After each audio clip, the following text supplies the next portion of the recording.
एक ही काम है, पढ़ो। और इससे क्या होता है, आत्मा के परिणामों में निर्मलता आती है, आत्मा के परिणामों में पवित्रता आती है, आत्मा के परिणामों में विशुद्धि आती है। उस ज्ञान के द्वारा हम उसका क्या कर सकते, चिंतन।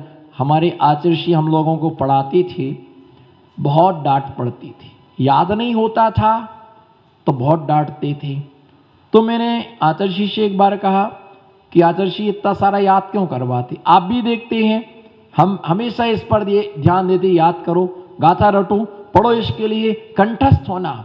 तो मैंने एक बार आचार्य श्री से कहा कि आचार्य श्री इतनी सारी गाथाएं आप याद करवाती है कि गाथा में पूरा दिन निकल जाता, और जब याद करते हैं गाथा तो पढ़ते पढ़ते दुखने लग जाता है माथा, जब पढ़ते हैं पुस्तक है ना तो खराब होने लगता है मस्तक। कितना पढ़े याद नहीं होता है।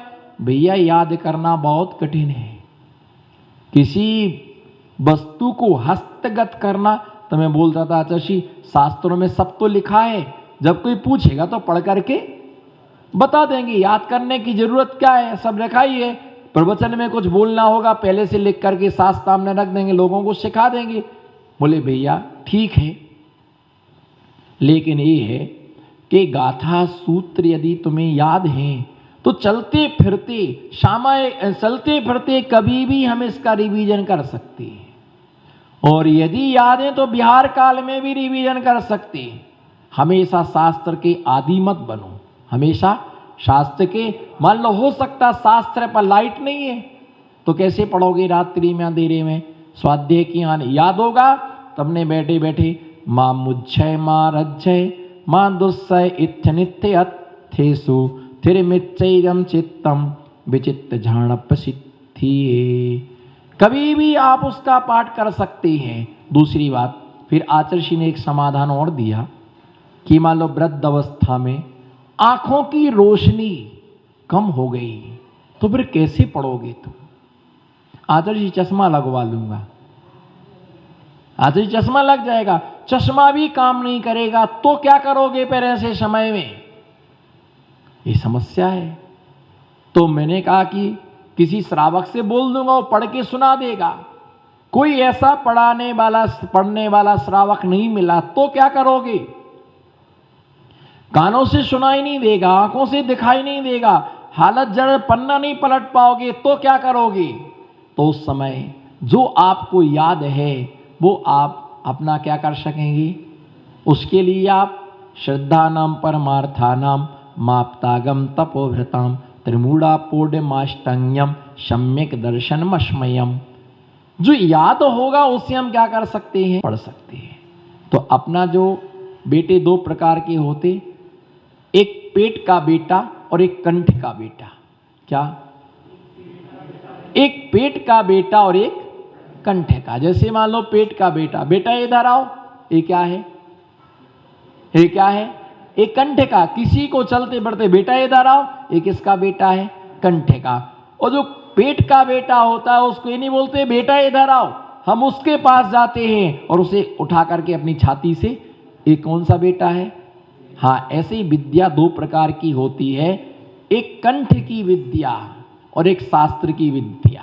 क्या होती, जो कंठ की विद्या है वो विद्या हमारी है, और शास्त्र तो शास्त्र है, थैला नहीं आया, नहीं पहुंच पाया।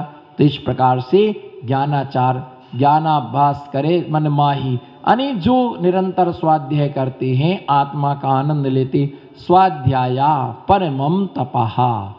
क्या, स्वाध्याय परम तप है, इसलिए निरंतर उसकी आराधना करना चाहिए। ऐसे ज्ञानाचार का वो महामुनिराज पालन करते हैं। इसी मंगल भावना के साथ जय बोलो। आचार्य पूज्य पाद स्वामी ने आचारित्र भक्ति के अंतर्गत पंचाचारों के विषय में बतलाया था। ये पंचाचार आचार्य परमेष्टि के मूल गुण होते हैं, जिन पंचाचारों का पालन मुनिराज स्वयं करते हैं और अपने शिष्य जनों से भी उनका पालन कराते हैं। स्वयं भी सम्यक दर्शन का पालन करते हैं, शिष्यों को भी सम्यक दर्शन का उपदेश देते हैं।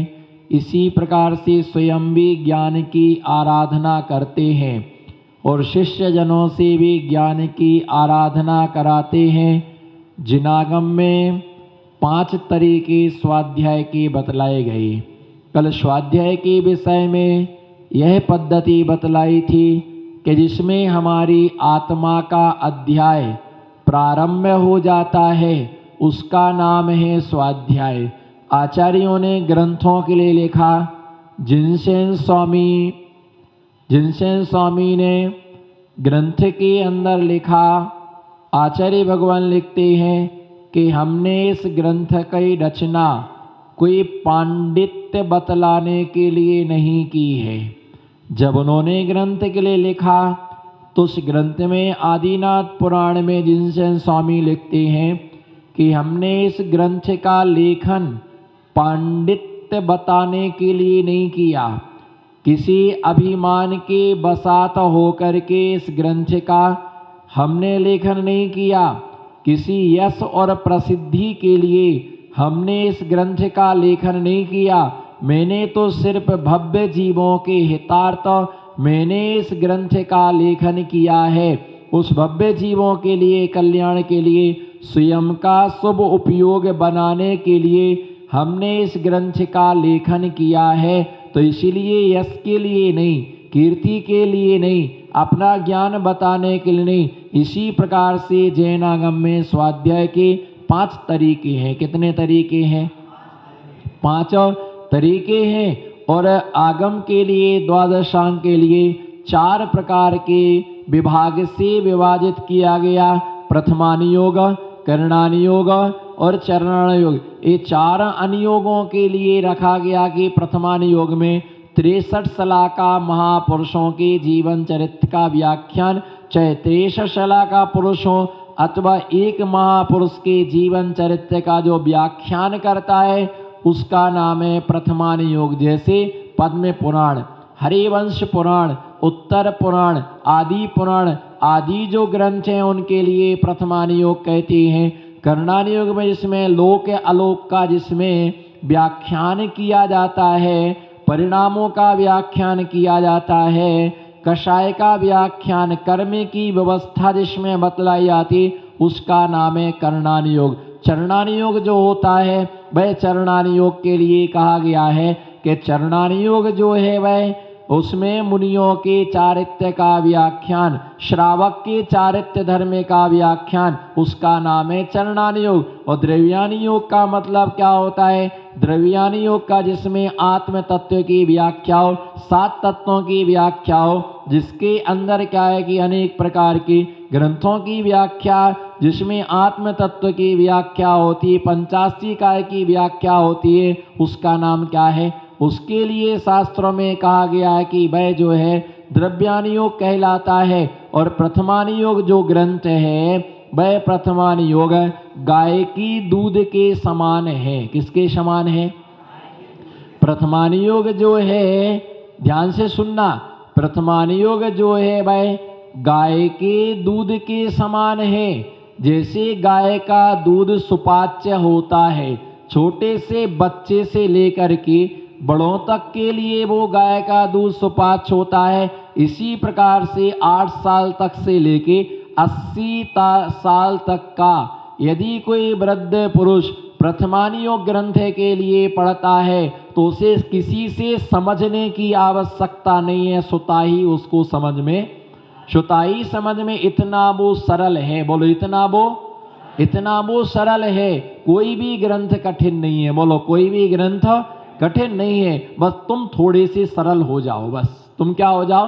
तुम थोड़े से सरल हो जाओ, तुम्हें हर चीज तुम्हें सरलता से क्या हो जाएगी? समझ में आ जाएगी। दुनिया का हर रास्ता सीधा है। बोलो दुनिया का हर रास्ता सीधा है, बशर्ते तुम्हें टेढ़ा क्यों लगता है? तुम्हारी चाल क्या है? तुम्हारी चाल क्या है? टेढ़ी है। तुम अपनी चाल को सीधा कर लो, तुम्हें हर रास्ता क्या नजर आएगा? हर रास्ता तुम्हें सीधा नजर आएगा। चारों अनुयोग प्रथमानुयोग सबसे सरल। बोलो प्रथमानुयोग क्या है? वर्तमान युग सबसे सरल, इसलिए उसकी फर्स्ट डिवीजन, फर्स्ट पोजीशन सबसे पहले उसके लिए रखा है। शुरुआत इसी से करो, बोलो शुरुआत क्या करो, शुरुआत इसी से करो। क्योंकि वो कहता है ना, वो कहता है अगर वर्तमान युग के अगर मान लो कोई समस्या बन जाए, इतने अच्छे समाधान के रास्ते, मान लो किसी सास ने क्या, आज थोड़ा सा सास बहू पर आ जाऊं, पर मैं सास बहू की दुनिया में नहीं ले जाऊंगा, जिनागम में ही रहूंगा। तो भैया ये सास बहू, मान लो किसी सास ने क्रोध में आके बहू को घर से क्या कर दिया, निकाल दिया। अगर तुम्हें वर्तमान योग का ज्ञान होता तो तुम सास के लिए गालियां नहीं देते। कोई बात नहीं, याद करो, कोई बात नहीं, केतुमती ने अंजना को भी तो निकाला था। बोलो केतुमती ने अंजना को भी तो निकाला था।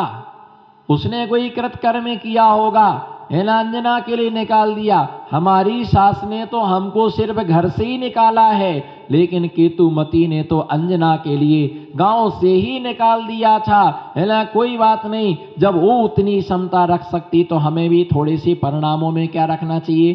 कोई बात नहीं, हमारा पुण्य कर्म का, है ना। यदि कोई पति तुमसे बोलता नहीं है, देश करता, चिल्ला दिया, तो ये विचार करना कोई बात नहीं, 22 सेकंड के लिए तो पति चिल्लाया है ना। पवनंजय तो 22 साल तक अपनी पत्नी से नहीं बोला, वहां पर वो नियम लागू होता है और परिणामों में शांति आ जाती। यदि किसी मुनिराज की आहार में अंतराय हो गया और आहार नहीं ले पाए, भोजन नहीं ले पाए, आधा आहार हो पाया, है ना, उसमें तो वर्तमान योग में लगा लेते। आदिनाथ स्वामी के लिए 6 महीने तक क्या नहीं मिला, 6 महीने तक आहार नहीं मिला, है ना, भटकते रहे, उनके लिए आहार प्राप्त नहीं हुआ। देव कहाँ गए, यहाँ के लोग कैसे हैं, आहार दे के नहीं जानते, विधि मिला करके नहीं जानते। अरे भैया, जब कर्म का उदय होता है, बोलो कर्म का जब उदय होता है, तो देवों की बुद्धियां भी क्या काम नहीं करती, उनका अवधि ज्ञान भी काम नहीं करता है। वर्तमान योग से बहुत बड़ा संबल मिलता है, वर्तमान योग से बहुत बड़ा संबल मिलता है। एक एक दृष्टांत याद आते, उनके साथ में ऐसा हुआ, उनके साथ में ऐसा हुआ। आदिनाथ भगवान के लिए, है ना, महावीर स्वामी, सुपार्श्वनाथ, पारसनाथ, तीन तीर्थंकरों पर घोर उपसर्ग हुआ, है ना। कोई बात नहीं, कितने 10 भाव तक पारसनाथ स्वामी ने सहन किया, हम तो 10 मिनट भी सहन नहीं कर पाते हैं, उन्होंने 10 भाव तक कैसे सहन किया होगा। वर्तमान योग भी सरल है, बोलो वर्तमान योग भी, बस परिणामों में थोड़ी सी क्या लाओ, बोलो परिणामों में थोड़ी सी सरलता लाओ, है ना। जैसे मान लो एक सुतली है, क्या है, एक सुतली है, बोलो एक, ऐसा करो, ऐसे समझ में नहीं आता, एक सुतली है, एक छोड़ आप पकड़ो, एक दूसरे को पकड़ाओ अथवा यहाँ से बांधो और उस पर क्या करो, आप हाथ फेरो, बिल्कुल धीरे धीरे धीरे धीरे क्या करो, है ना, हाथ फेरते जाओ। तो उसमें क्या है, कहीं कोई गांठ नहीं है तो तुम्हारा हाथ क्या हो जाएगा, बिल्कुल सीधा क्या हो जाएगा, चला जाएगा। अगर बीच में कहीं पर एक गांठ बंधी होगी तो हाथ वहां जाके क्या होगा। अब आपको कितना गुस्सा आया, आपको कितना गुस्सा आया, और यार ये गांठ कहां से आ गई, ये गांठ कहां से आ गई, वो गांठ कहां से आ गई, तूने ही बांधी गांठ, कोई गांठ से लेके थोड़ी आया। अब वो आई तो गुस्सा तुमको आ रहा, तुमने धागा को तोड़ करके क्या कर दिया, फेंक दिया। ये ध्यान रख के चलना। ऐसे ही परिणामों में यदि कई गांठ बंधी, कसाय की, विषय की, राग की, देश की, मोह की कोई गांठ बंधी हुई है, तो वर्तमान योग भी क्या है, कठिन है, वो भी समझ में नहीं आएगा। करणानि योग जो होता है वो हमारे कर्मों का भेद कथन करता है। याद नहीं हो रहा है, पढ़ने पर भी याद नहीं हो रहा है, बस लगाओ मेरे श्रुत ज्ञानावर्णी कर्म का तीव्रोदय है, क्या है, हमारे तीव्र, लेकिन कब लगाना, ये समझना, कब लगाना, जब लगाना कर्म का उदय की, जब पुरुषार्थ करने पर भी याद, बोलो पुरुषार्थ करने पर भी याद ना हो, तब तुम क्या लगाना, है ना। मान लो तब तुम लगाना कि हमारे दर्शना ज्ञानावर्णी कर्मे का उदय।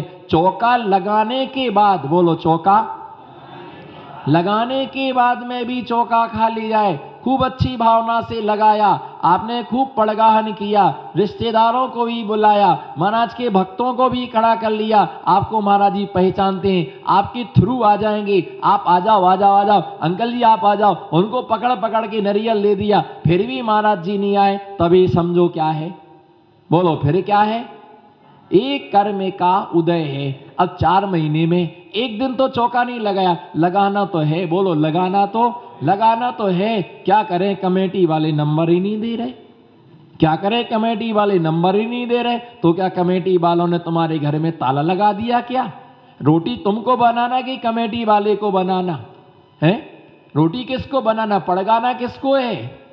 अरे भाई, तुम नहीं भी साधु है तो तुम अपने घर के दरवाजे पर द्वारापेक्षण करो, पता चलेगा साधु को कि बाहर का चौका लग रहा। हो सकता वो बाहर भी निकल जाए, तुम्हारी व्यवस्था से नहीं बंधा हुआ है। निश्चित मान के लगाना तो है, लेकिन क्या करें, अनुकूलता नहीं बन रही है ना। क्या करें, स्वास्थ्य ठीक नहीं रहता है, व्यवस्था नहीं बन पा रही, मकान छोटा है, दुनिया। बाद में क्या करें, हमारा दान अंतराय करने का क्या है, बोलो हमारा।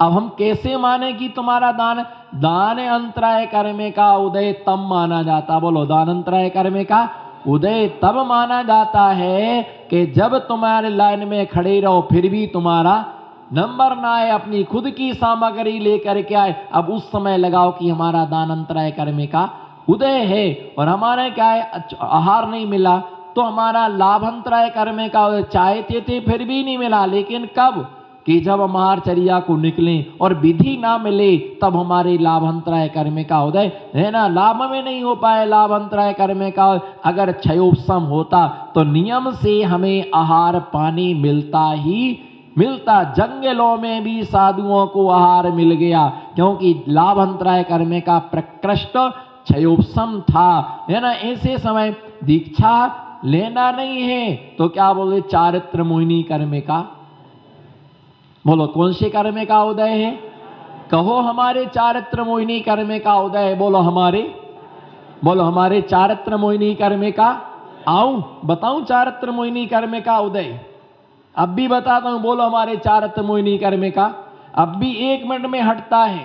लाओ पीछी का मंडल, खड़े हो जाओ, लास्ट वाले उतारो कपड़े, खड़े हो जाओ, उतारो कपड़े, लाओ पीछी का मंडल। मैं अब भी बताता तुम्हारे चारित्र मोहिनी कर्म का। एक कटोरी में राख लेके आओ चंदन मल जी, जाओ आप द्रव्य की थाली लेके आओ, अष्ट द्रव्य की। मैं अब भी हाल बताता किसके चारित्र मोहिनी कर्म का उदय है।